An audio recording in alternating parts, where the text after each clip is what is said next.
Réplica TV, una producción de Multimedios Nova y Realpolitik Televisión, quien conduce Silvia Celini.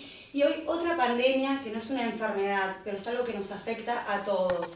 Economía en el país, veníamos en las últimas entrevistas antes de decretar una nueva cuarentena, por la cual suspendimos el programa con una complicación terrible. Para eso lo tenemos a él del Partido Socialista, Alexis Dritsos. Lo dije bien, perfecto, lo dije bueno, porque es como un trabalengua, me costó un poquito, pero lo tenemos a él del Partido Socialista de la provincia de Buenos Aires, que nos va a saber concretar preguntas sin respuesta que tenemos todos los argentinos y ampliar un poco este tema, ¿no es cierto? Porque tenemos el gobierno a la fecha, si bien estuvimos en cuarentena a partir de marzo, no habló nunca de un plan económico. Lo llevamos desde diciembre el nuevo gobierno. No obstante eso, habló Fernández con el diario británico National Times y dijo que a él no le gustan los planes económicos. Es así, bueno, lamentablemente en ese punto yo no estoy de acuerdo con lo que dijo el presidente y creo que es un error conceptual decir que no está de acuerdo con los planes. Un país necesita un plan económico. La Argentina, quizás la explicación más concreta de por qué Argentina, con todo el potencial que tiene, a lo largo de la historia, si uno quisiera tomar, no sé, el reinicio de la democracia, los últimos 50 años, uno va a encontrar que hay una constante. Ningún gobierno que entra tiene un plan que pueda poner en marcha desde el día 1. Y esto, de alguna manera, refleja los resultados. Vemos otros países, inclusive con matices ideológicos de cambio de gobierno, que han resuelto problemas que Argentina no ha podido. Ejemplo, la inflación. Países como Chile, que han tenido gobiernos socialistas, gobiernos más de centro-derecha, hacen una constante y pueden resolver el problema. Uruguay mismo, que ha tenido gobiernos de tipo socialista durante mucho tiempo con el Frente Amplio, anteriormente no, han controlado la inflación. Países como Bolivia, o sea, ni siquiera ese es un tema ideológico. Y creo que tiene que ver mucho con esto que dijo el presidente, que creo que es un error. No creo que un hombre inteligente crea lo que dijo. ¿Se sale de tamaña crisis sin un plan económico, Alexis? De ninguna manera. Yo creo que el cambio que la Argentina necesita, el problema que encontramos, yo creo que ahí está cómo se entrampó el presidente en eso que dijo. Nosotros teníamos una situación pre-pandemia que en la cabeza de todos los argentinos y argentinas y del propio gobierno había una expectativa de cambio ante la crisis que atravesábamos. Entonces veníamos con una mentalidad, con una expectativa específica contra eso. Y cuando cae la pandemia en el medio, cae esta crisis exacerbada que se agrega a la crisis anterior, es como que se destroza la racionalidad que tenían antes y no presentan nada. Y ahí es donde yo, desde el día 1 con la pandemia, vengo reclamando que algo que a mí no me gusta, que ha sucedido, que es el día a día. O sea, ver qué pasa para cambiar. Y creo que el plan, inclusive en términos de pandemia, un plan integral era necesario y no se pudo articular correctamente. Y si nuestro gobernante, el señor Fernández, dice que a él no le gusta conducir con un plan económico, ¿a qué conlleva esto? ¿A dónde nos llevaría en toda esta terrible inflación y infierno que estamos viviendo, como ya habíamos dicho en otra nota? Una Argentina débil, una Argentina tan endeudada, sin tener los bonistas, por ejemplo, la novela de todos los tiempos, ¿no es cierto? Ya es una telenovela, claro. Se paga, no se paga. Rechazaron en los últimos días la propuesta oferta nueva del gobierno y un capítulo que se repite. Exacto, yo creo que a mí me parece que lo de Fernández es un error táctico. No creo que, en definitiva, van a tener que tener un plan. Me parece que hay mucha desorientación. Y creo que el error muy grande es que se subordinó la posibilidad de ajustar un plan concreto a la resolución del tema de la deuda externa. Justo cae la pandemia, lo de la deuda externa, como bien vos estás contando, parece la novela de nunca terminar, ha dejado de lado este asunto, que tiene una lógica. ¿Cuál es la lógica? La deuda externa te va a condicionar durante muchísimos años, en donde vos vas a tener que tener, si querés ser serio, un presupuesto y saber cuánto de ese presupuesto vas a destinar a los pagos de deuda. Esto pasó con países como Portugal. Entonces va a haber que tener un criterio muy serio en materia fiscal, ordenar lo que entra y lo que sale para poder cumplir. Eso realmente es medio difícil si vos no tenés el panorama de la deuda. Ahora, sigo pensando que a pesar de eso tendría que haber habido algún tipo de plan, o si lo hay, no lo han manifestado, y creo que eso ha generado un poco más de incertidumbre en la Argentina y un poquito, obviamente, hacia afuera. Bueno, a todo esto tenemos también otras complicaciones, o sea, lo estamos extendiendo lo menos posible, cosa de hablar muchísimos temas que hay pendientes de economía y siempre nos quedamos cortos. El tema de los créditos V, habíamos nombrado fuera de cámaras. La gente cuando convoca estos créditos han perdido casas, autos, por un acuerdo que se hizo por los préstamos justamente para comprar los mismos, y determinada inflación y falta de contrato del gobierno cuando se fue, gente perdió casas, perdió auto, habiendo pagado ya mucho de estos créditos. ¿Cómo se está manejando ese tema? ¿Qué ves vos en el tema de los créditos UV? Mira, los créditos, estos arrancaron en la época del gobierno de Macri, tenían de interesante que el famoso UVA tenía un componente que hacía que las primeras cuotas fueran muy bajas en relación al pago de un alquiler.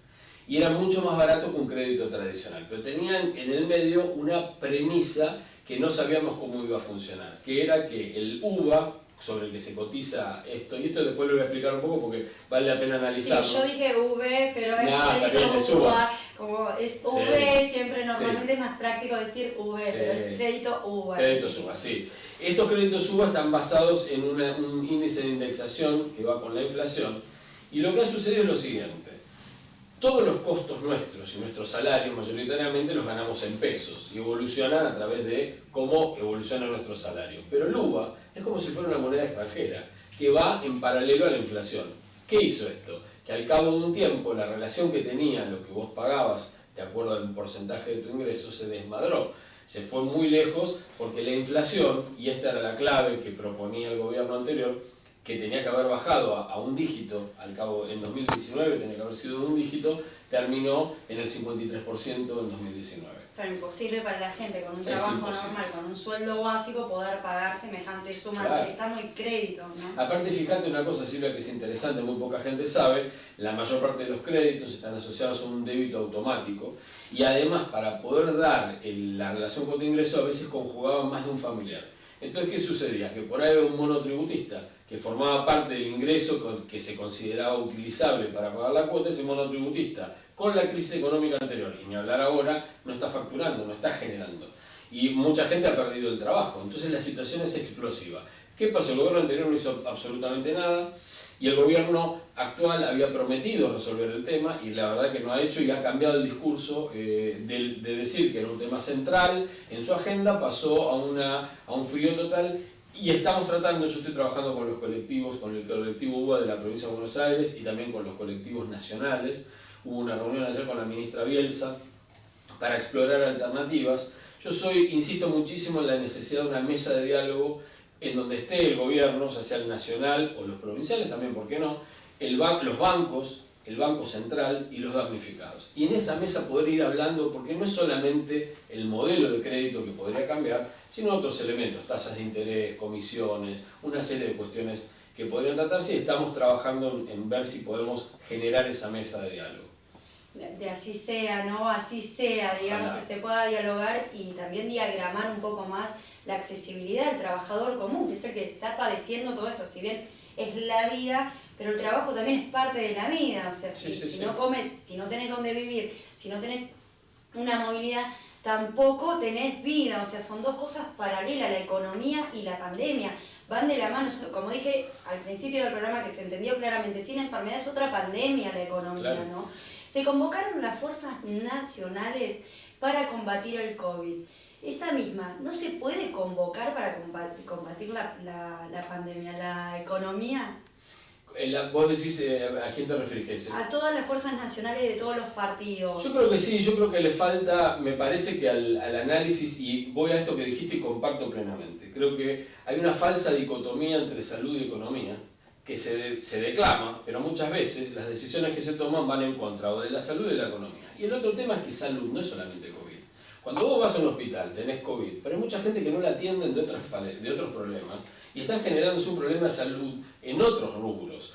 La salud mental de la gente a la que no la dejan salir a caminar, que se sabe que no es peligroso. Creo que una de las cuestiones esenciales sería que en esa mesa, en donde hay científicos que son expertos en materia sanitaria, también habría que meter economistas, gente que esté asociada al rubro de salud mental, una serie de profesionales y gente que pueda hacer un aporte para que la mirada sea un poco más integral, porque creo que hay algo que va a cambiar. Estábamos hablando hace un tiempo del post-pandemia. Yo creo que no va a haber nunca más un post-pandemia. Va a haber un convivir con esta u otras pandemias y nos va a cambiar la manera. Si bien los picos pueden desaparecer, puede aparecer una vacuna, Dios quiera, pero yo creo que va a cambiar el enfoque que vamos a tener en la sociedad y a nivel global con respecto a un montón de cuestiones. Por ejemplo, nosotros viajamos hacinados como algo normal, trabajamos en lugares hacinados, hay horas pico, va a haber que cambiar muchas cuestiones y van a quedar para siempre. Creo que el post-pandemia no vamos a volver a lo de antes, va a haber un cambio. Volvemos al principio, se necesita un plan económico, además, ¿no? Y bien diagramado para el trabajador común. Exacto. Se destinan, se ha dicho en los últimos días, millones de pesos a empresas de transporte. ¿Cómo se va a solventar este gasto? Bueno, hoy por hoy el grueso del gasto, hay una parte importante que entra en impuestos, pero está muy mermado por el nivel de actividad muy bajo. La recaudación no es lo mismo que una economía en pleno proceso productivo y se está emitiendo. Después hay discusiones si la emisión genera o no genera inflación, porque estamos muy influidos por los economistas monetaristas que creen que la única razón de la inflación es la emisión y en realidad son muchas otras. Vos podés tener la misma emisión hoy que ayer, pero si hoy subiera el dólar un 100% vas a tener inflación. En la Argentina lo sabemos bien.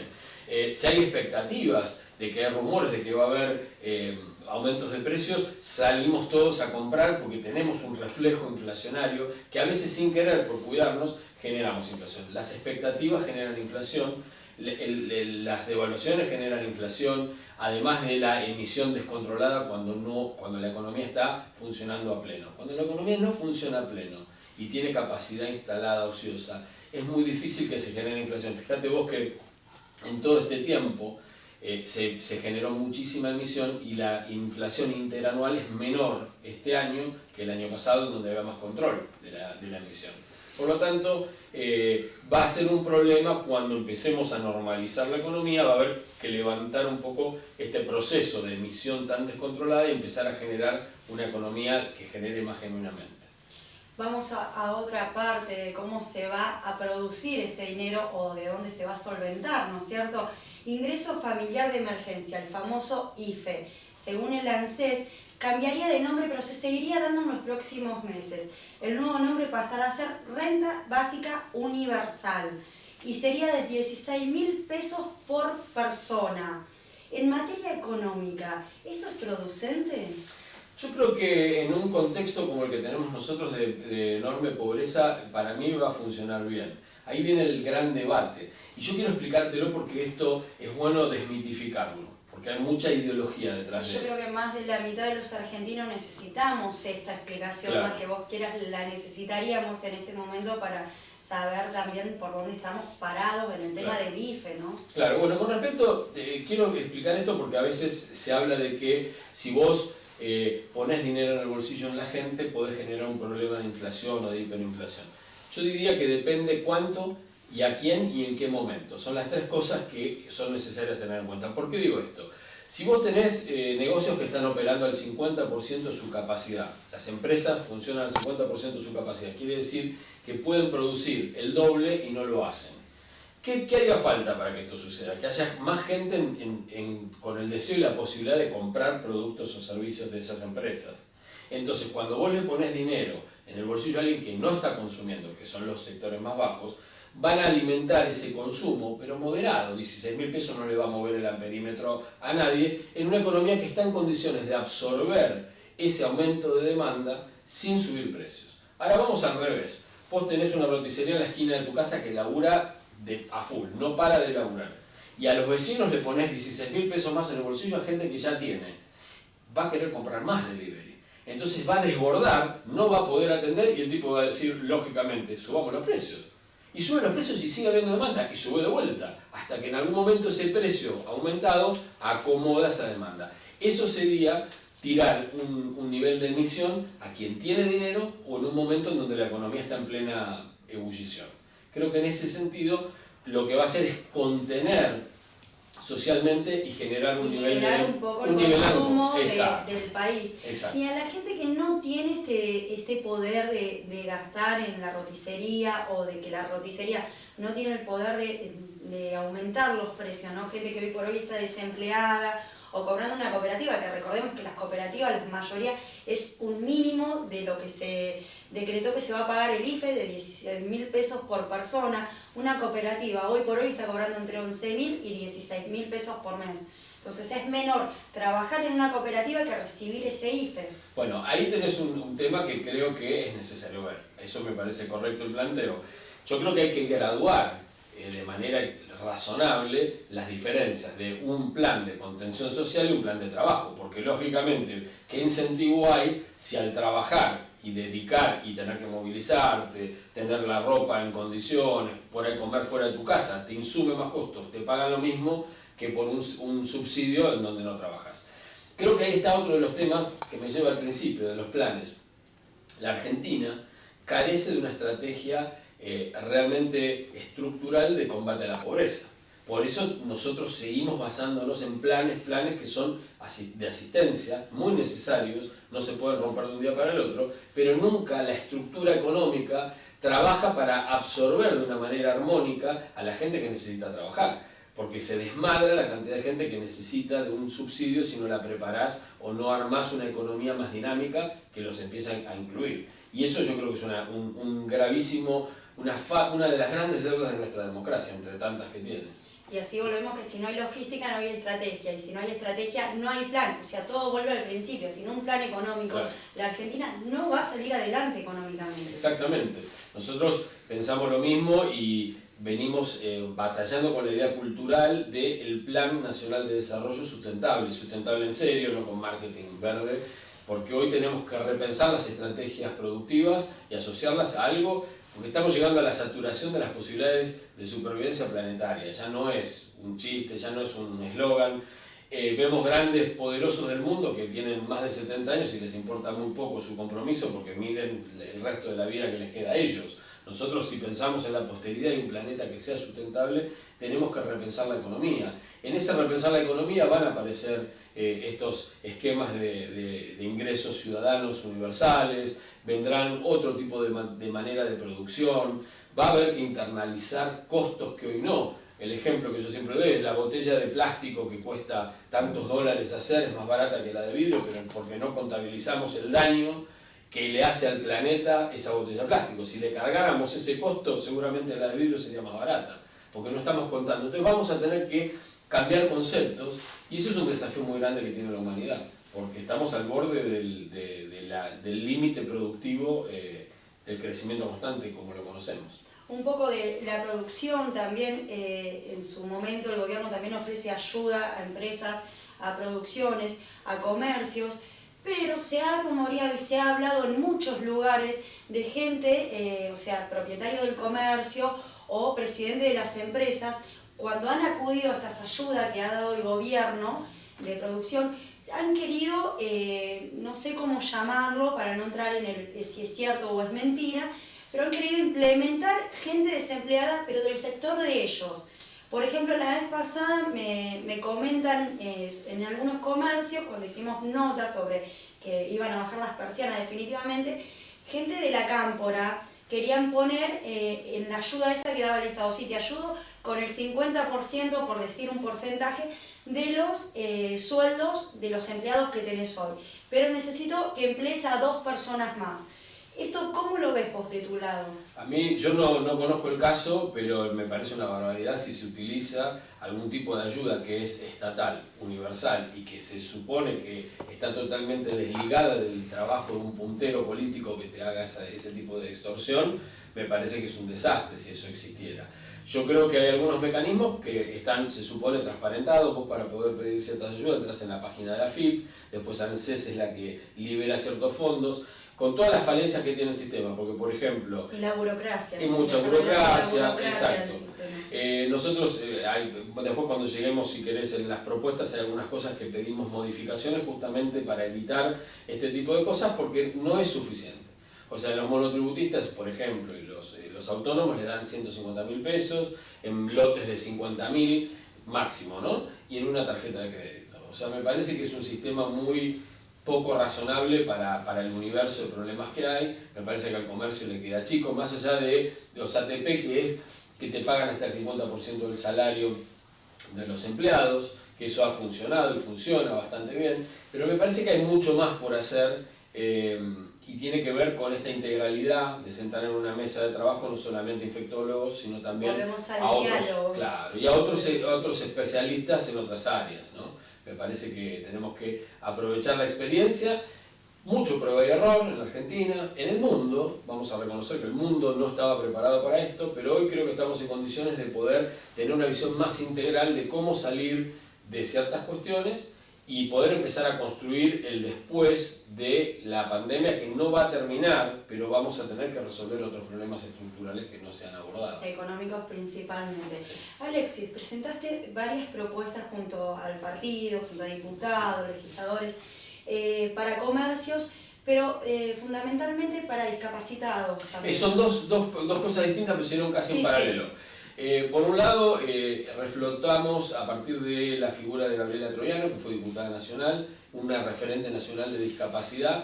Se reflotó un proyecto en el Congreso para pedir que a la gente, a las personas con discapacidad, para hablar con propiedad, les permitan, aún cobrando una pensión de discapacidad, que puedan tener el IFE o la tarjeta alimentar. Porque hay gente que por ahí cobra esa... Vos sabés que las personas con discapacidad tienen muchos mayores costos en movilidad, en cuidados personales, medicamentos, una serie de cuestiones que para que te des una idea, una pensión de ANSES está en 12.000 pesos. Imagínate, sí, lo sé perfectamente porque, bueno, la mayoría de la ciudad lo sabe, pero yo soy fundadora y directora de Sociedad Comunitaria La Plata SC. Es una página donde hay talleres para chicos con estas discapacidades y comedores comunitarios. Entonces entiendo que es mínimo también una ayuda, claro, que inclusive el IFE que veníamos hablando, que claro, se va a dar ahora de 16.000. Claro, bueno, el IFE actualmente, si vos tenés una pensión, no te la daban. Entonces lo que se hizo a nivel reclamo, que lo tomó un diputado actual que está en el Congreso, que es el diputado Contigiani, de Santa Fe, tomó la idea de Gabriela Troiano y juntos están reclamando algo que piden las propias asociaciones de personas con discapacidad, que es que se los incluya, que no los dejen afuera porque cobran los 12.000 pesos.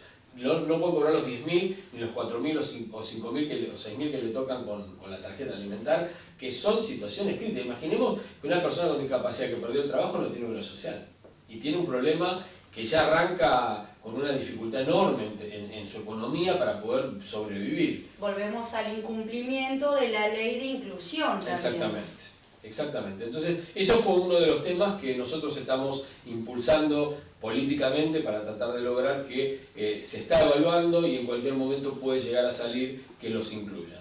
Y después lo otro es una cuestión más económica, que nosotros desde el partido quisimos hacer una propuesta para que poder levantar la bandera de la emergencia comercial, porque en la provincia de Buenos Aires se está viviendo una situación crítica, como en todo el país, pero nosotros enfocados en nuestra provincia, con el tema de los comercios, con muchas cuestiones que podrían hacerse mejorando lo que ya hay, pensando en cómo se puede transformar y proponiendo algunas cosas nuevas.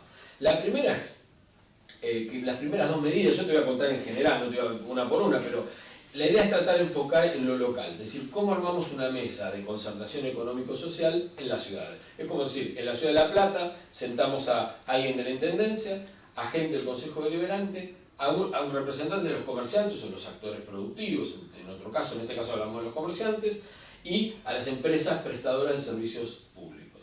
Y entre eso es la primera cuestión, la convocatoria. Lo segundo es tratar de elaborar políticas públicas consensuadas de impacto local, pero también que desde allí se planteen aquellas cosas que se necesitan para provincia y nación cuando necesitas hacer un reclamo en otras áreas. Bueno, como lo nombré al principio, siempre en estos temas, ¿no es cierto? Y sobre todo en la adversidad que estamos pasando, nos quedan cortos los programas ya. Es para ampliar mucho más y siempre nos quedan muchas cosas pendientes. No quiero dejar de agradecer a Joyería Evans. La podés buscar en la página y tenés el cartelito acá en el canal. Joyería Evans, gracias por los obsequios. Desde Mar del Plata envío a todo el país. Un beso a Mauricio Fraga. Hoy para empezar el programa es como que nos costó un poquito otra vez, pero bueno, ya vamos a ir normalizándonos. También quiero felicitar a mi gran amigo Sachi y a la mamá de su hijo Valeria, que fueron papás recientemente, me dijeron, saludanos que no nos saludás nunca, entonces ellos los vamos a saludar. Y a Leo, mi estilista, que es un genio, hizo milagro en esta pandemia conmigo. Y hasta acá fue todo. Alexis, muchísimas gracias. Esperemos tenerte pronto nuevamente y ampliar todo esto. Y nos queda pendiente si has recibido respuestas sobre alguna de estas propuestas, así cortito para terminar. En San Pedro se hizo una presentación al Consejo Deliberante y después, bueno, hay comerciantes que se han mostrado muy interesados y están tomando estas ideas, y de hecho algunas de las cosas que está haciendo el gobierno tienen mucha semejanza. No digo que se copiaron de nosotros, estamos usando sentido común. Similitudes. Sí, hay muchas cosas que se están empezando a ver como que se están tomando en cuenta estas ideas. Bueno, eso fue todo. Desde acá, Silvia Celini, quien condujo el programa Derecho a Réplica, hoy Economía. Triste economía en nuestra Argentina. Agradecemos a Realpolitik Televisión y a Multimedios Nova. Nos vemos el próximo jueves a las 21 horas.